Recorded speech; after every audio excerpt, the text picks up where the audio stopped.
Yani bu suikast İsrail'in yaptığı İslam ülkelerinde ve de Müslümanlara yönelik vurduğu en büyük darbelerden birisi diyebiliriz yani.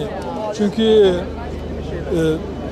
direnişin geldiği aşamada İsmail Haniye bir semboldü ve bu sembolün ortadan kaldırılması bizim için, İslam alemi için büyük bir kayıptır. Evet, şehitler ölmez, şehit kazandık ama bu birikimle, bu donanımla yetişen bir alimi de, bir dava liderini de kaybetmek Müslümanlar için de büyük bir kayıptır.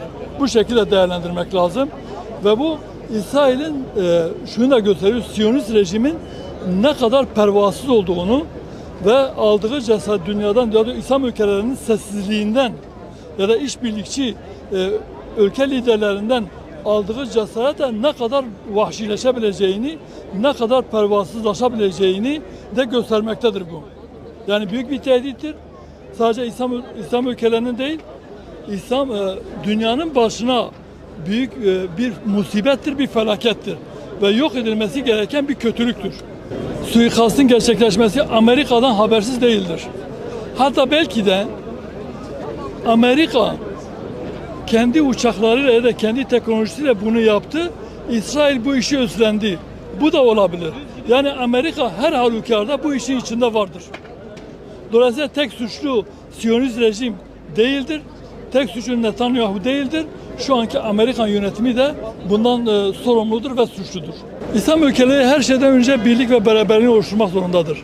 Birlik ve beraberlik olmazsa bu parçalanmış hal, mezhebi, meşrepi ya da ideolojik ya da devletlerin milli çıkarlarıyla oluşan bu parçalanmış ümmetin bu hali İsrail'e, Siyonistlere cesaret vermekte. Onu destekleyenlere cesaret vermekte.